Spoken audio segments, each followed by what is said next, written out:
Change at the top. Tennessee commit quarterback Faizon Brandon remaining the #1 player in 2026. We have two members of our 24/7 sports scouting team. We've got Director of Scouting Andrew Ivins and Hudson Standish and National Recruiting Analyst Tom Loy. We just went through the 32 five-stars, but Andrew, give us maybe a peek behind the curtain. What did the debate look like among the scouting team as for why to keep Faizon Brandon at 1?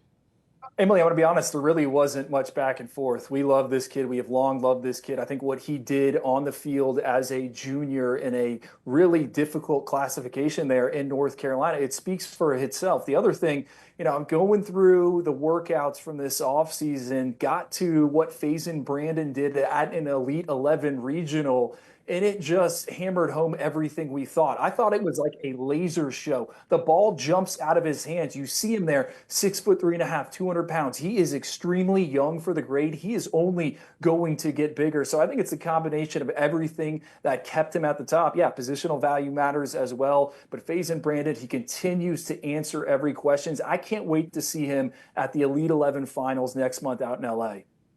Yeah, Hudson, that's a great look for us to kind of compare the arms in this class. So where does Faizon Brandon stack up among the other quarterbacks in this group? Emily, I think it's really interesting. We've had 3 exposures to him this offseason, right? You had the Navy All-American Bowl Combine, lit it up. Nike next one, same deal. And then as Andrew mentioned, his Elite 11 Atlanta workout is one of the more impressive that I've seen in my short time in the industry. And then you go back to the junior season, his last 3 games, quarterfinal, semifinal, final, are all against Max Prep's top 100 opponents. And even though the passing volume isn't the same as some of these other quarterbacks, he's extremely efficient and makes the most out of everything around him, winning a state title for his high school. And Tom, the North Carolina product has been locked in with Tennessee since last August, but I mentioned North Carolina because since last August, Bill Belichick has stepped onto the scene, maybe causing some nerves. Still 7 months to go until National Signing Day. So what's your confidence meter that he'll stick with the Vols? Feel great about it. I know that there's a lot of schools trying behind the scenes, but like I said, the kid is super loyal and he really sees a fit at Tennessee on and off the field. They've laid the groundwork for him and he's gonna compete early. He's gonna play right away. He might even win the job right away. I mean, he's that special a talent, like Hudson and Ivins have said. So I feel great about it. I think he's gonna be a Vol when push comes to shove, but I have a feeling we'll get a heads up if he decides to have a change of heart.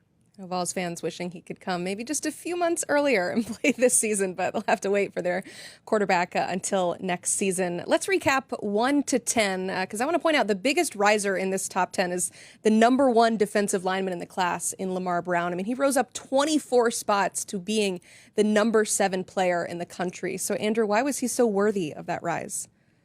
I don't think we've seen a guy like him in over 20 years. You said it, Lamar Brown's listed as a defensive lineman, but we could have listed him as an offensive lineman. He's a legit two-way big man that colleges are trying to figure out, hey, where do we use him? And I think it could be on both sides of the ball. Emily, think about it. How many schools around the country are happy with their offensive line? I think that's a very short list. How many schools around the country are happy with their defensive line? That's also a short list. So this is he's a dude, right? And we zigged and we zagged in the rankings. We were worried about how big is Lamar Brown. Well, he shows up to the Under Armour camp in New Orleans, comes in at over 6'4", 285 pounds. He goes 4.85 in the 40-yard dash. He goes 4.4 in the short shuttle. Rare movement skills at his size. He's explosive. He's physical. He can do it on both sides of the ball. He's a special player. Hard to find a player comp from him because we don't see these big boys do it on both sides of the ball.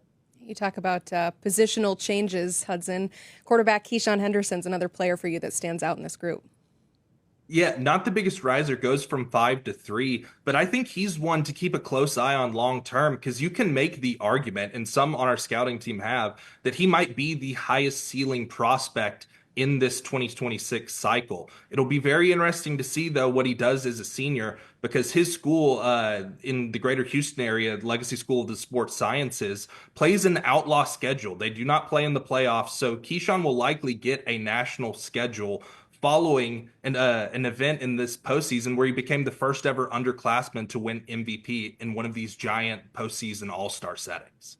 Yeah, when you're the number 3 player, there's not much more rising you can do. But when we look at prospects 20 to 11, offensive tackle Gabe Osenda jumping 51 spots to number 19. Hudson, what have you seen from him lately to justify that jump?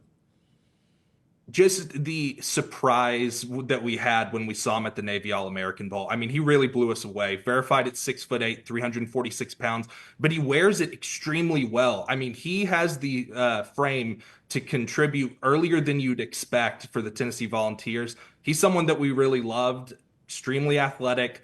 I think he has the tools to potentially be a left tackle long term.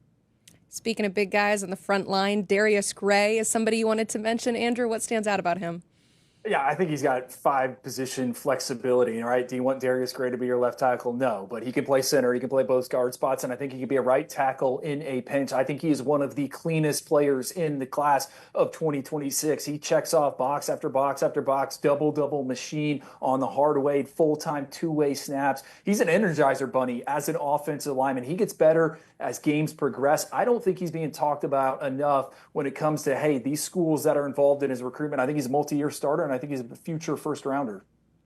Looking at players 32 to 21, the biggest riser in this group is defensive lineman Bryce Wright, who moved up 45 spots into 5-star status. Hudson, what warranted that big rise for him? A little bit of an outlier to what we normally covet at the defensive line position, shade under 6'2", but his performance at the Navy All-American Bowl, the Under Armour Atlanta camp, and then playing the best of the best in the state of Georgia, you just don't find many football players better than this. And we think that his schematic flexibility is up there with any front 7 defender you'll find in the 26 cycle. Andrew, how about Jermaine Bishop? What stands out about his play? Everyone's looking for that next Travis Hunter guy that can go both ways and be a skilled playmaker. We think it could be Jermaine Bishop. Some schools like him on defense. I normally like these guys in the secondary, but I love Jermaine Bishop on offense. I think he's an electric slot receiver, elite ball skills, catch and run. He's physical. He's tough. Every time we have seen him, he has exceeded expectations. He could go down as the Houston Metro's all-time leading receiver. He's lightning in a bottle. Get familiar with Jermaine Bishop.